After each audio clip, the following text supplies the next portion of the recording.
ಮಾದರ ಚೆನ್ನಯ್ಯ ಸೇವಾ ಸಮಿತಿ ಕರ್ನಾಟಕ ರಾಯಚೂರು ಜಿಲ್ಲಾ ಸಮಿತಿ ವತಿಯಿಂದ ಪರಮ ಪೂಜ್ಯ ಶ್ರೀ ಶ್ರೀ ಡಾಕ್ಟರ್ ಬಸವಮೂರ್ತಿ ಮಾದರ ಚೆನ್ನಯ್ಯ ಸ್ವಾಮೀಜಿಗಳ ಜನ್ಮದಿನವನ್ನು ಅರ್ಥಪೂರ್ಣವಾಗಿ ಆಚರಿಸಲಾಯಿತು. ನಗರದ 21ನೇ ವಾರ್ಡಿನ ಶಕ್ತಿ ದೇವತೆ ಜಮಲಮ್ಮ ದೇವಿ ದೇವಸ್ಥಾನದ ಆವರಣದಲ್ಲಿ ನಡೆದ ಕಾರ್ಯಕ್ರಮಕ್ಕೆ ರಾಯಚೂರು ಶಾಸಕರಾದ ಡಾಕ್ಟರ್ ಶಿವರಾಜ್ ಪಟೇಲ್ ಹಾಗೂ ವಿಧಾನ ಪರಿಷತ್ ಸದಸ್ಯ ಎ ವಸಂತ್ ಕುಮಾರ್ ಸಸಿ ನೀಡುವ ಮೂಲಕ ಚಾಲನೆ ನೀಡಿದರು.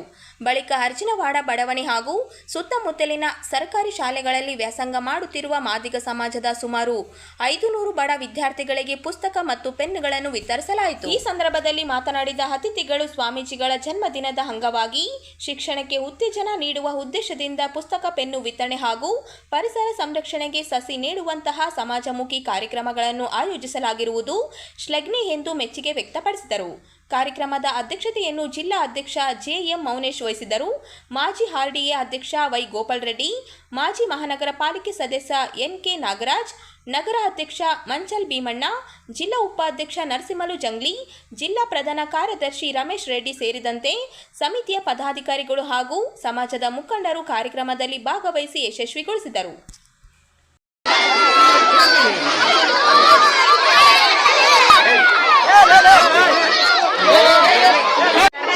ನಮ್ಮ ಸಮಾಜ ನಿಮ್ಮ ಸಮಾಜದ ಗುರುಗಳು. ನಿಮ್ಮ ಸಮಾಜದ ಪೀಠ ಯಾವ್ದಂತ ಹೇಳಿದ್ರೆ ಯಾವ ಪೀಠ ಅನ್ಬೇಕು? ಆಧಾರ ಪೀಠ. ಆಧಾರ ಪೀಠದ ತಾತ ಯಾರು ಅಂದ್ರೆ ಮಾದಾರ ಚೆನ್ನಯ್ಯ ಸ್ವಾಮೀಜಿ. ಸ್ವಲ್ಪ ಕಳಿಸಿದಪ್ಪ. ಡಾಕ್ಟರ್ ಬಸವಮೂರ್ತಿ ಮಾದಾರ ಚೆನ್ನಯ್ಯ ಸ್ವಾಮೀಜಿ. ನಿಮ್ಮ ಪೀಠ ಯಾವುದು? 52ನೇ ಜಯಂತಿ. ಜಯಂತಿ ಅಂದ್ರೆ ಏನು? ಹುಟ್ಟುದಬ್ಬ. ಎಷ್ಟನೇ ಹುಟ್ಟುದಬ್ಬ? Very good. ಎಲ್ಲ ತಿಳ್ಕೊಬೇಕು ನೀವು ಹುಡುಗರು. ಇವತ್ತು ಪುಸ್ತಕ ಯಾರು ಕೊಡಕತ್ತಾರ? ಎಲ್ಲ ಪಕಡಿಸಿರಪ್ಪ. ಮಾದಾರ ಚೆನ್ನಯ್ಯ ಸೇವಾ ಸಮಿತಿ ರಾಯಚೂರು. ಯಾರು? ಆ ತಾತನ ಹೆಸರಲ್ಲೇ ಒಂದು ಸೇವಾ ಸಮಿತಿ ತೆಗೆದಾರ. ಆ ತಾತನ ಹೆಸರಲ್ಲೇ ಕೊಡಕತ್ತಾರ. ಯಾರು ಕೊಡಕತ್ತಾರ? ಸೇವಾ ಸಮಿತಿಯವರು. ಯಾರ್ಯಾರ ಸೇವಾ ಸಮಿತಿಗ? ಯಾರಿತ?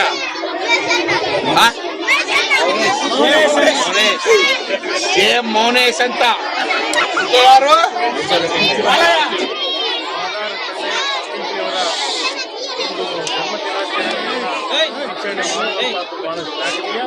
ಆ ಕಾರಣಕ್ಕಾಗಿ ನಾನು ಯಾವುದೇ ಆಡಂಬರ ಇಲ್ಲದೆ, ಯಾವುದೇ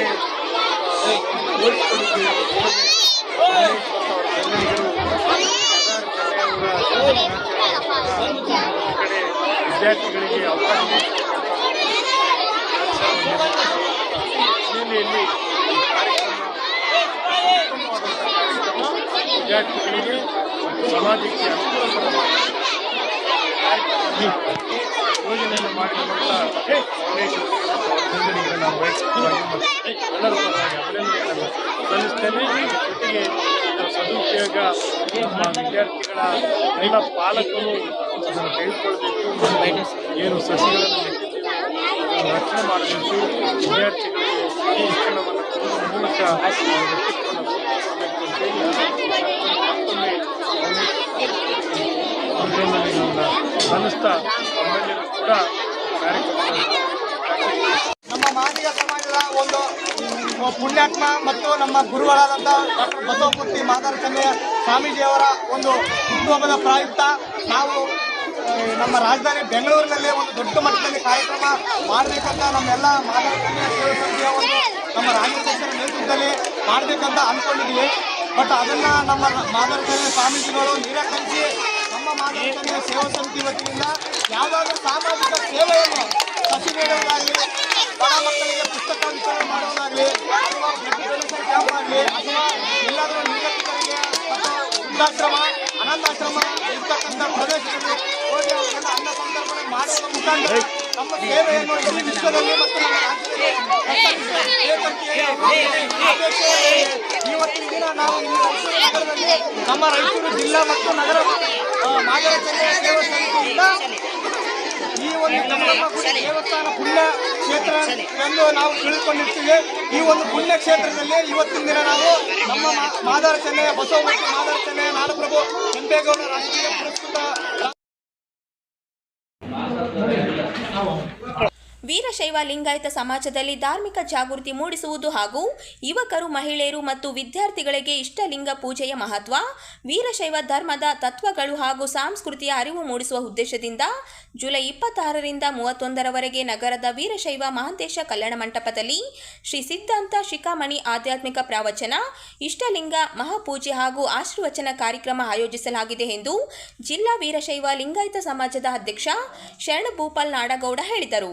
ಅವರಿಂದು ನಗರದ ಸುದ್ದಿಗಾರರೊಂದಿಗೆ ಮಾತನಾಡಿ, ಜಿಲ್ಲಾ ವೀರಶೈವ ಲಿಂಗಾಯತ ಸಮಾಜ, ಅಂಗ ಸಂಸ್ಥೆಗಳು ಹಾಗೂ ಶ್ರೀ ಸಿದ್ಧಾಂತ ಶಿಖಾಮಣಿ ಆಧ್ಯಾತ್ಮಿಕ ಪ್ರವಚನ ಸಮಿತಿಯ ಸಂಯುಕ್ತಾಶ್ರಯದಲ್ಲಿ ಹಾಗೂ ಶಾಸಕ ಶಿವರಾಜ್ ಪಟೇಲ್ ಅವರ ಅಧ್ಯಕ್ಷತೆಯಲ್ಲಿ ಈ ಧಾರ್ಮಿಕ ಕಾರ್ಯಕ್ರಮ ನಡೆಯಲಿದ್ದು ಸಾವಿರಾರು ಭಕ್ತರು ಭಾಗವಹಿಸುವ ನಿರೀಕ್ಷೆ ಇದೆ ಎಂದರು. ಮತ್ತು ಪವಿತ್ರ ಸಿದ್ಧಾಂತ ಶಿಖಾಮಣಿ ಪ್ರವಚನ ಕಾರ್ಯಕ್ರಮ ಇದೇ ತಿಂಗಳು 25ನೇ ತಾರೀಕಿನಿಂದ ಕಾಶಿ ಜಗದ್ಗುರು ಸನ್ನಿಧಿಯವರ ನೇತೃತ್ವದಲ್ಲಿ ನಡೆಯಲಿದೆ.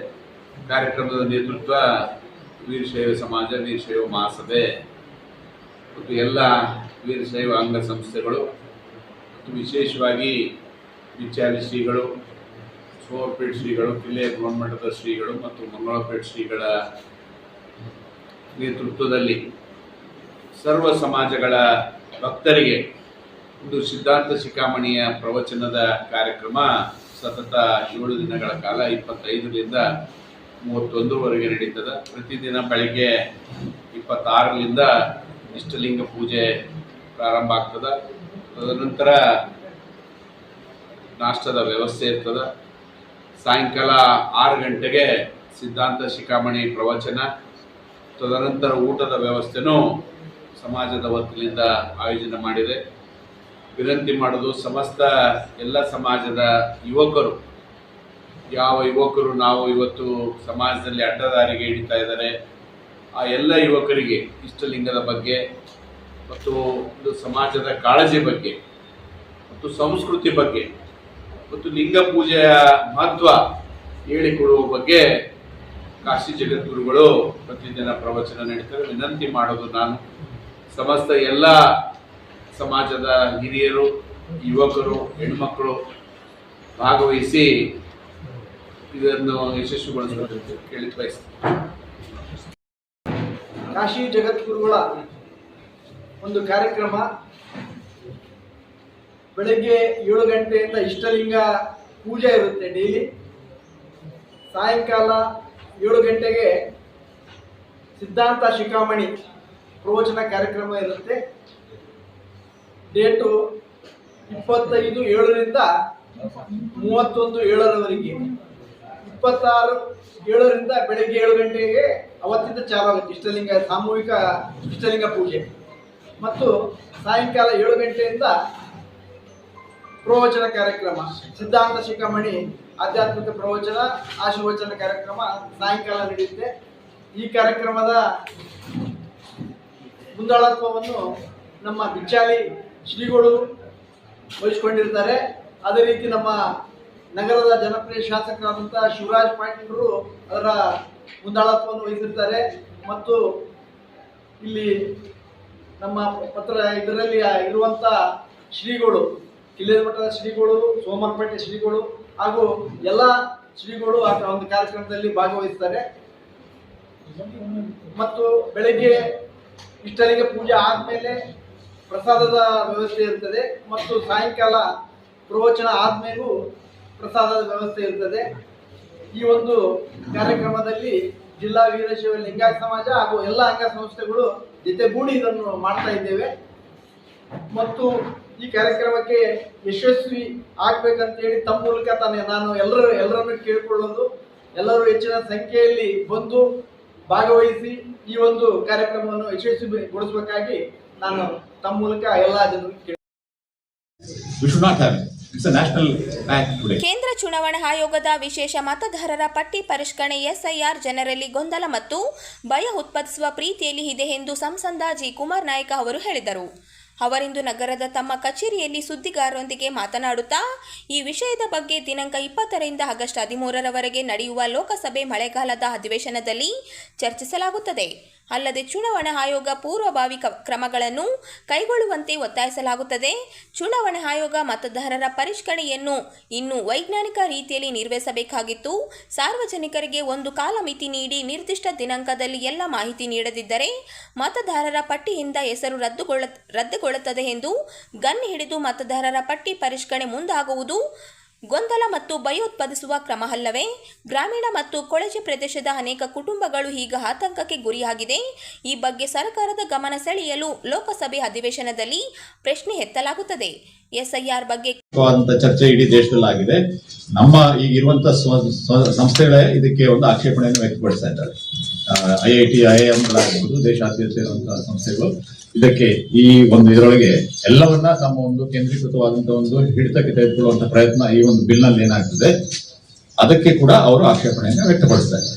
ಅದಕ್ಕಿಂತ ಮುಖ್ಯವಾಗಿ ಒಂದು UGC ಅಂತ ಇತ್ತು ನಿಮ್ಗೆ ಗೊತ್ತಿರೋದು ಈಗಿರುವಂತದ್ದು ಯೂನಿವರ್ಸಿಟಿ ಗ್ರಾಂಟ್ ಕಮಿಷನ್ ಅಂತೇಳಿ. ಅದು ನಮ್ಮ ಉಚ್ಚತರ ಏನು ಶಿಕ್ಷಣ ಸಂಸ್ಥೆಗಳಿಗೆ ಹಣಕಾಸನ್ನ ಬಿಡುಗಡೆ ಮಾಡುವಂತ ಒಂದು ಸ್ವಾಯತ್ತ ಸಂಸ್ಥೆ ಅಂತ ಹೇಳಿ ಕರಿತಾ ಇದ್ದೀವಿ.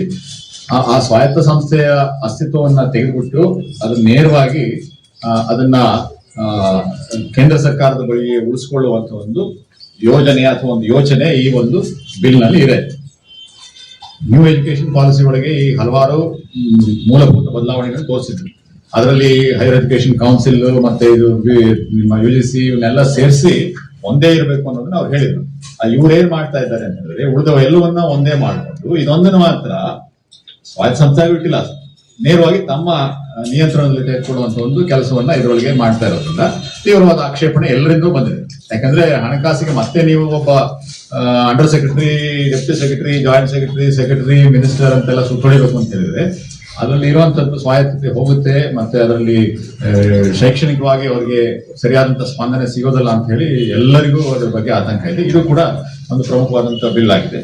ಇದು ಕೂಡ ಬಹುಶಃ ಬರ್ಬೋದು ನೆಕ್ಸ್ಟ್ 19 ವರ್ಷ ಇರೋದ್ರಿಂದ ಯಾವಾಗ ಬೇಕಾದ್ರೂ ಆಗಬಹುದು. ನಮ್ಮ ನಿಲುವು, ನಮ್ಮ ಪಕ್ಷದ ನಿಲುವು ಈ ರೀತಿ ಇರ್ತದೆ.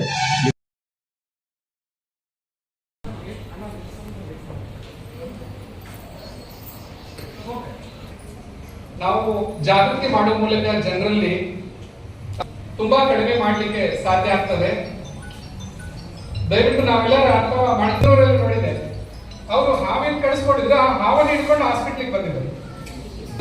ಅದನ್ನ ಹಿಡ್ಕೊಂಡು ಬರ್ಬೇಕಾಗಿಲ್ಲ, ಅದೊಂದು ಫೋಟೋ ತಗೊಂಡ್ರೆ ಸಾಕು. ಅದ್ರ ತಂದೆಯನ್ನು ನೋಡಿ ಇದು ವಿಷಕಾರಿ ಇದೆಯಾ ಅಥವಾ ಇಲ್ಲ ಅನ್ನುವಂಥದ್ದು ಕೇಳ್ಕೊಂತ ಸಾಧ್ಯತೆ ಇರ್ತದೆ. ಅದನ್ನ ನಾವು ಬಹಳಷ್ಟು ಗಮನಿಸಬೇಕು. ಇವತ್ತು ಈ ಒಂದು ಪುಣ್ಯ ಕಾರ್ಯಕ್ಕೆ ಕಳೆದ ಸುಮಾರು ಈ ಒಂದು ಕೈ ಜೋಡಿಸಿರ್ತಕ್ಕಂಥ ಅನೇಕ ಮಹನೀಯರಿದ್ದಾರೆ. ಸುಮಾರು ಒಂದು 12 ಕಿಟಕ್ಕಾಗಿ ಡಾಕ್ಟರ್ ಶಿವರಾಜ್ ಅತ್ನೂರ್ ಅವರನ್ನ ಲಾಯನ್ಸ್ ಕ್ಲಬ್ ಇಂದ ಬಂದಿದ್ದಾರೆ. ಶ್ರೀಯುತ ಸ್ನೇಹಿತರಾಗಿರುವ ಅಮರೇಶ್ ರಾಯಕೋಟಿ ಅವರು ಬರ್ಬೇಕಂತ ನಾನು ಅವರ ಹತ್ರ ಕಳಕಳಿಯ ವಿನಂತಿಯನ್ನು. ಡಾಕ್ಟರ್ ನಾಗರಾಜ್ ಬಾಲ್ಕಿ ಫೌಂಡೇಶನ್ ಇಂದ ಬರ್ಲಿಕ್ಕಾಗಿಲ್ಲ. ಹೀಗಾಗಿ ಅವರು ನಮ್ಮ ರಾಯಚೂರಿನ ಹಾಗೂ ಪೂರ್ಣಿಮಾ ಆಯುರ್ವೇದಿಕ್ ಮೆಡಿಕಲ್ ಕಾಲೇಜ್ ಮತ್ತು ಶಿಕ್ಷಣ ಸಂಸ್ಥೆ ಸಮೂಹಗಳ ಅಧ್ಯಕ್ಷ. ಅದರ ಜೊತೆಗೆ ನಮ್ಮ ಮಾರ್ಗದರ್ಶಕರು ಜಿಲ್ಲಾ ಮತ್ತು ನಮ್ಮ ಎಲ್ಲ ಸಂಸ್ಥೆಗಳಿಗೆ ಬೆನ್ನೆಲುಬಾಗಿರುವಂತಹ ಆದರಣೀಯ ಡಾಕ್ಟರ್ ಉಪಯೋಗ ಎಲ್ಲಾಗ್ಲಿಕ್ಕೆ ಸ್ಟಾರ್ಟ್ ಆಯ್ತು. ಸೊ ಯಾವುದೇ ವಸ್ತುವಿನ ಉಪಯೋಗ ಅಂತ ನಾವು ನೋಡುವಾಗ ಅದು ಮಾನವನ ತಿಳುವಳಿಕೆ ಮೇಲೆ ಬಿಟ್ಟಿರ್ತದೆ, ಅವನು ಅದನ್ನ ಎದಕ್ಕೆ ಉಪಯೋಗಿಸ್ತಾನೆ ಅಂತ. ಹಾಗೆಯೇ ಈ ಹಾವುಗಳನ್ನ ಹಿಡಿಯುವಂಥದ್ದು ಏನಿದೆಯೋ ಇದನ್ನ ಕೆಲವರು ದುರುಪಯೋಗ ಮಾಡಿ ಈ ಹಾವುಗಳನ್ನ ಹಿಡಿದು ಅದರ ವಿಷವನ್ನ ತೆಗೆದು ಅದನ್ನ ಬೇರೆ ಬೇರೆ ಪ್ರಕಾರದ ಈ ಮಾದಕ ವಸ್ತುಗಳಿಗಿರ್ಬೋದು ಅಥವಾ ಇನ್ಯಾವುದಕ್ಕೂ ಇರ್ಬೋದು ಅಂತಾರಾಷ್ಟ್ರೀಯ ಮಟ್ಟದಲ್ಲಿ ಅದಕ್ಕೆ ಸ್ವಲ್ಪ ಹೆಚ್ಚಿನ ಹಣ ಇದೆ, ಬಹಳ ದುಬಾರಿ ಅಂತ ಆಗಿ ಮಾರಾಟ ಆಗ್ತದೆ ಹಾವಿನ ವಿಷ. ಕೆಲವರು ಹಂಗು ಮಾಡೋರು ಇರ್ತದೆ, ಅದು ಅವರ ಮನೋವೇಚನ, ಅವರ ವಿಚಾರ. ಸೊ ನಾವು ಯಾವುದೇ ಪ್ರಾಣಿಯನ್ನ ಮಾನವ ತನ್ನ ಸ್ವಾರ್ಥ ಆಗಿ ಬಳಸುವುದನ್ನ ಬಿಟ್ಟರೆ ಇವತ್ತು ಎಕೋ ಸಿಸ್ಟಮ್ ಬಹಳ ಬ್ಯಾಲೆನ್ಸ್ ಆಗಿ ನಡೀತಾ ಹೋಗ್ತದೆ. ಹಾಗಾಗಿ ಇವತ್ತು ಇವುಗಳಿಗೆಲ್ಲ ನಾವು ಕಿಟ್ಟು ಕೊಡ್ತಾ ಇರೋದು ಯಾಕೆ? ಇವರೆಲ್ಲ ಪ್ರಾಮಾಣಿಕರು, ಯಾವುದೇ ಪ್ರಕಾರದ ಸಮಾಜ ವಿರೋಧಿ ಕೆಲಸಗಳಲ್ಲಿ ಇವರು ಯಾರೂ ಭಾಗಿಯಾಗುವಂತವರಲ್ಲ. ಇವರು ನಮ್ಮ ರಕ್ಷಣೆಗಾಗಿ ತಾವು ಒಂದು ತರಬೇತಿಯನ್ನ ಪಡೆದು ತಾವು ಇದನ್ನ ಹಿಡಿತಾ ಇದ್ದಾರೆ ವಿನಃ ಆ ಪ್ರಾಣಿಗೆ ಹಿಂಸಿಸ್ಲಿಕ್ಕೂ ಅಲ್ಲ, ಅಥವಾ ಅವರಿಂದ ಯಾವುದೋ ಒಂದು ವ್ಯಾಪಾರವೋ ವ್ಯವಹಾರವೋ ಮಾಡ್ಲಿಕ್ಕೂ ಅಲ್ಲ, ಅಥವಾ ಅದರಿಂದ ಸಮಾಜಕ್ಕೆ ಯಾವುದೋ ಪ್ರಕಾರದ ಹಾನಿ ಮಾಡುವುದಕ್ಕಾಗಿಯೂ ಅಲ್ಲ ಎನ್ನುವಂಥದ್ದನ್ನು ಮನಗಂಡು ಜನರಿಗೂ ಸಹಿತ ಕಲ್ಯಾಣ ಆಗಲಿ, ಇವ್ರಿಗೂ ಸಹಿತ ಅನುಕೂಲ ಆಗಲಿ ಎನ್ನುವಂತಹ ಉದ್ದೇಶದಿಂದ ಈ ಕಾರ್ಯಕ್ರಮವನ್ನ ಈಶ್ವರೀಯ ವಿಶ್ವವಿದ್ಯಾಲಯದಲ್ಲಿ ಆಯೋಜನೆ ಮಾಡಿಕೊಂಡಿದೆ. ಯಾಕೆ ಈಶ್ವರೀಯ ವಿಶ್ವವಿದ್ಯಾಲಯ ಸಮಾಜ ಹಿತವನ್ನ ಮಾಡುವಂತಹ ಒಂದು ಸಂಸ್ಥೆ. ವ್ಯಕ್ತಿಯ ಜೀವನ ಹಿತ, ಸಮಾಜ ಹಿತ ನಮ್ಮ ಉದ್ದೇಶ. ಸಮಾಜದ ಅಹಿತಕಾರಿ ಕಾರ್ಯವನ್ನ ಮಾಡುವಂತವರಿಗೆ ನಾವು ಪ್ರೋತ್ಸಾಹವನ್ನ ಕೊಡುವುದಿಲ್ಲ. 53 ಮಂದಿ ನಾವು ರಾಯಚೂರು ಡಿಸ್ಟ್ರಿಕ್ಟಲ್ಲಿ 15 ಟೀಮ್ ಮೆಂಬರ್ಸ್ ನಾವು ಇದರಲ್ಲಿ ಇದ್ದೀವಿ. ಇವಾಗ ಒಂದೇದು ಹಾವು, ಎಲ್ಲರಿಗೆ ಹಾವು ನೋಡಿದ್ರೆ ಫಸ್ಟ್ ಹಾವು ನೋಡಿದ ತಕ್ಷಣ ನಾವು ಏನು ಮಾಡ್ತೀವಿ? ಭಯ ಫಸ್ಟ್. ಆಮೇಲೆ ನೆಕ್ಸ್ಟು ಅದ್ರ ಬಗ್ಗೆ ಆಮೇಲೆ ಏನು ಮಾಡ್ತೀವಿ? ಕಡಿಮೆ ಹೋಗೋರಿ ಹೊಡ್ರಿ. ಬೇರೆ ಅದ್ರಿಗೆ ಉಳಿಸ್ಬೇಕಂತ ಭಾಳ ಕಡಿಮೆ ಮಂದಿಗೆ ಅದು ಎಲ್ಲ ಇದು ಇದೆ, ರೆಸ್ಪಾನ್ಸಿಬಿಲಿಟಿ ಇಲ್ಲ ಹಾವಿನ ಬಗ್ಗೆ. ಇವಾಗ ಆಗಾಗಲೇ ರಾಜೇಂದ್ರ ಸರ್ ಅವರು ಹೇಳ್ಯಾರ, ನಮಗೆ ಎಷ್ಟು ನಾವು ಭೂಮಿ ಮೇಲೆ ಇರೋಕ ದೇವರು ಇದು ಕೊಟ್ಟಾರ, ಅದೇ ಹಕ್ಕು ಪ್ರಾಣಿಗಳು ಇದೆ. ಅದಕ್ಕೆ ಪ್ರಾಣಿ ಯಾವುದನ್ನ ಪ್ರಾಣಿ ಆಗಲಿ ಹಾವಾಗಲಿ ನಾವು ಅದರಿಗೆ ಹೊಡಿಬಾರ್ದು. ಹಾವು ನಮಗೆ ಎಲ್ಲನ ಕಂಡು ಬಂದರೆ, ಹಾವು ಯಾವಾಗನಾಗಲಿ ಕಂಡು ಬಂದವಾಗ ನಾವು ಹಾವುಗಳಿಂದ ಭಾಳ ಪ್ಯಾನಿಕ್ ಆಗೋದು ಅಷ್ಟೊಂದು ಅವಶ್ಯಕತೆ ಇಲ್ಲ. ಯಾಕಂದರೆ ಪೂರ್ತಿ ಭಾರತ ದೇಶನಾಗ 310 ಪ್ರಜಾತಿ, ಆ 310ನಾಗ 55 ವಿಷಕಾರಿ ಹಾವು. ಆ 55ಲಿಂದಲೂ ನಾವು ಸಾಯಲ್ಲ. ಆ 55ನಾಗ ಬರೀ 4 ಹಾವಿದೆ, ಅದು ಆ ಹಾವುಗಳಿಂದಲೇ ಕಚ್ಚಿದ್ರೆ ನಮ್ಮದು ಜೀವ ಹೋಗುತ್ತೆ. ಪ್ರತಿ ವರ್ಷ 55ರಿಂದ 60,000 ಡೆತ್ ಕೇಸಸ್ ಸ್ನೇಕ್ ಬೈಟ್ಲಿಂದ ನಮ್ಮ ಭಾರತ ದೇಶದಾಗ. ಯಾಕಂದರೆ ಇವಾಗ ಇದು 55-60,000 ತನಕ ಯಾಕಿದೆ ಅಂದರೆ ನಮ್ಮ ಹತ್ರ ಆ ಜಾಗೃತಿ ಇಲ್ಲ, ಅದ್ರ ಬಗ್ಗೆ ಮಾಹಿತಿ ಇಲ್ಲ. ಹಾವು ನೋಡಿದ್ರೆ ಏನು ಮಾಡಬೇಕು, ಹಾವುಗಳಿಂದ ಹೆಂಗೆ ಉಳ್ಕೋಬೇಕು. ಭಾಳ ಮಂದಿ ಏನು ಮಾಡ್ತೀವಿ ನಾವು, ಹಾವು ಕಚ್ಚಿದ ಮೇಲೆ ಹಾವು ಕಚ್ಚಿದ ತಕ್ಷಣವೇ ನಾವು ಯಾವುದೋ ಒಂದು ತಾತ ಹತ್ರ ಇಲ್ಲ ಅಂದರೆ ಸಾಹೇಬ್ ಹತ್ರ ಹೋಗಿ ಓದಿಸ್ಕೊಳ್ಳೋಕೆ ಟ್ರೈ ಮಾಡ್ತೀವಿ. ಹಾಗಾಗಿ ನಮ್ಮ ಪ್ರಾಣ ಹೋಗ್ಬಿಡುತ್ತೆ. ಕೃಷಿ ಇಲಾಖೆಯ ಕೃಷಿ ಅಧಿಕಾರಿ ಹಾಗೂ ಸಹಾಯಕ ಕೃಷಿ ಅಧಿಕಾರಿ ನೇಮಕಾತಿಯಲ್ಲಿ ವೃಂದ ಮತ್ತು ನೇಮಕಾತಿ ಸಿ ಮತ್ತು ಆರ್ ನಿಯಮಗಳನ್ನು ಉಲ್ಲಂಘಿಸಲಾಗಿದೆ ಎಂದು ಕೃಷಿ ವಿದ್ಯಾರ್ಥಿ ಮುಖಂಡರಾದ ಶಿವಪ್ಪ ಅವರು ಆರೋಪಿಸಿದರು. ಅವರಿಂದು ಸುದ್ದಿಗಾರರೊಂದಿಗೆ ಮಾತನಾಡುತ್ತಾ ರಾಜ್ಯದ ಸರ್ಕಾರಿ ಕೃಷಿ ವಿಶ್ವವಿದ್ಯಾಲಯಗಳ ವಿದ್ಯಾರ್ಥಿಗಳು ನಡೆಸುತ್ತಿರುವ ಅನಿರ್ದಿಷ್ಟ ಅವಧಿ ಧರಣಿ 7ನೇ ದಿನಕ್ಕೆ ಕಾಲಿಟ್ಟಿದ್ದರೂ ಸರ್ಕಾರ ಯಾವುದೇ ಸ್ಪಂದನೆ ನೀಡಿಲ್ಲ. ರಾಜ್ಯದ ಎಲ್ಲ ಸರ್ಕಾರಿ ಕೃಷಿ ವಿಶ್ವವಿದ್ಯಾಲಯಗಳಲ್ಲಿ ವಿದ್ಯಾರ್ಥಿಗಳು ಹೋರಾಟ ನಡೆಸುತ್ತಿದ್ದು, ರಾಯಚೂರಿನ ಕೃಷಿ ವಿಜ್ಞಾನಗಳ ವಿಶ್ವವಿದ್ಯಾಲಯ ಸೇರಿದಂತೆ ವಿವಿಧ ಸಂಸ್ಥೆಗಳ ವಿದ್ಯಾರ್ಥಿಗಳು ಪ್ರತಿಭಟನೆಯಲ್ಲಿ ಭಾಗಿಯಾಗಿದ್ದಾರೆ. ಆದರೆ ಸರ್ಕಾರ ವಿದ್ಯಾರ್ಥಿಗಳ ನ್ಯಾಯಯುತ ಬೇಡಿಕೆಗಳನ್ನು ನಿರ್ಲಕ್ಷ್ಯ ಮಾಡುತ್ತಿದೆ ಎಂದು ಅಸಮಾಧಾನ ವ್ಯಕ್ತಪಡಿಸಿದರು.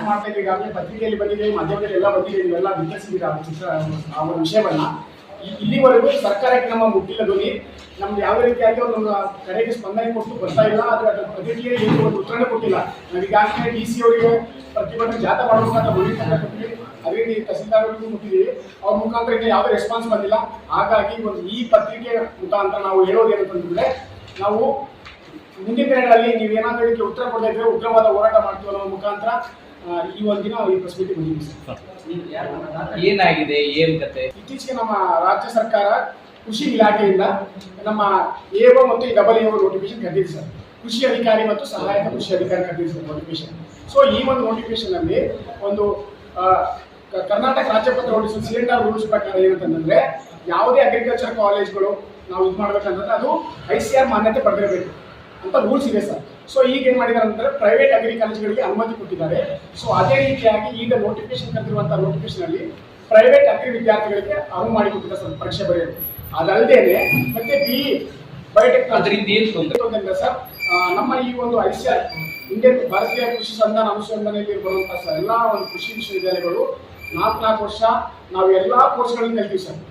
ಮತ್ತೆ ಅದಕ್ಕೆ ಒಂದು ಕಾಲೇಜುಗಳಿಗೆ ಅಡಿಯಲ್ಲಿ ಬರ್ಬೇಕಂತಂದ್ರೆ ಅದಕ್ಕೆ ಒಂದು ಮಾನದಂಡಗಳಿದೆ, ಒಂದು rules and regulations, particular infrastructure, lab structure ಎಲ್ಲ ಇರಬೇಕಾಗುತ್ತೆ ಸರ್.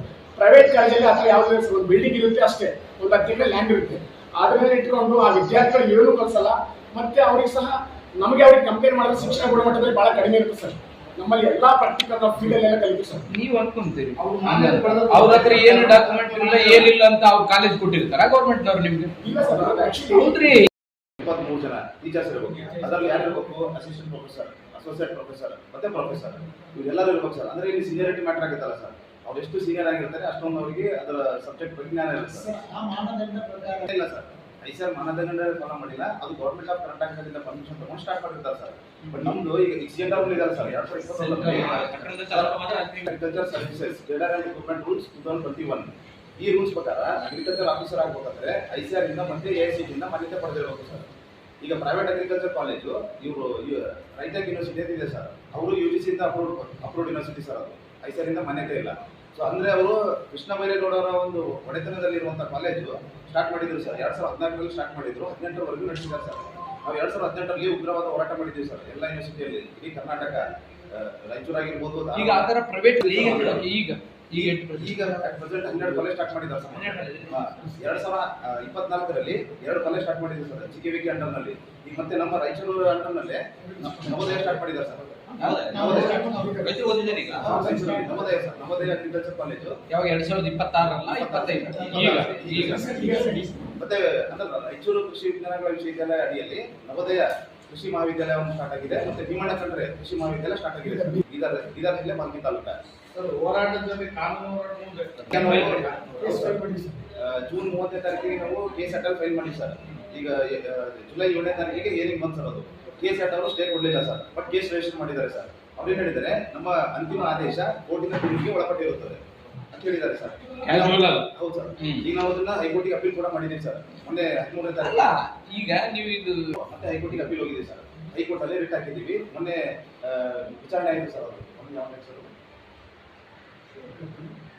ಹೈಕೋರ್ಟ್ ಅವರು ಕೂಡ ಸ್ಟೇ ಕೊಡಲಿಲ್ಲ ಸರ್. ಅವ್ರು ಏನ್ ಹೇಳ್ತಾರೆ, ನಾವು KSAT ಅವರಿಗೆ ಡೈರೆಕ್ಷನ್ಸ್ ಕೊಡ್ತೀವಿ, ಈ ಕೇಸ್ ಅನ್ನ ಆದಷ್ಟು ಬೇಗ ಮುಗಿಸೋಕೆ ಹೇಳ್ತೀವಿ ಅಂತ ಹೇಳಿದ್ರು ಸರ್. ಒಟ್ಟಾರೆಯಾಗಿ ನಿಮ್ಮ ಬೇಡಿಕೆ ಅವಕಾಶ ಕೊಟ್ಟಿದ್ದಾರೆ ಸರ್. ಈಗ ಅಪ್ಲಿಕೇಶನ್ ಹಾಕಿದ್ದಾರೆ, ಎಕ್ಸಾಮು ಬರೀತಾರೆ. ನಾವೇನಂತೀವಿ, ಹಿಂಬಾಗಿಲಿನಿಂದ ಬಂದು ಮತ್ತೆ ನಮ್ಮ CNR ರೂಲ್ ಸರ್, ಇದೊಂದು ಶಾಸನಬದ್ಧವಾದಂಥ ರೂಲ್ ಸರ್. ಇದು CNR ರೂಲ್, ಇದನ್ನ ವೈಲೇಷನ್ ಮಾಡಿ ಅವ್ರಿಗೆ ಅವಕಾಶ ಕೊಟ್ಟಿದ್ದಾರೆ. ಇವಾಗ ಪರೀಕ್ಷೆ ಬರೆದ್ರೆ ಅದು ಕಾನೂನಿನ ಉಲ್ಲಂಘನೆ ಆಗುತ್ತೆ, ಮತ್ತೆ ಅದೊಂದು ದೊಡ್ಡ ಅಪರಾಧ ಆಗುತ್ತೆ ಸರ್ ನಮ್ಮ ಕಾನೂನಿನ ಪ್ರಕಾರ. ಸರ್. ಈಗ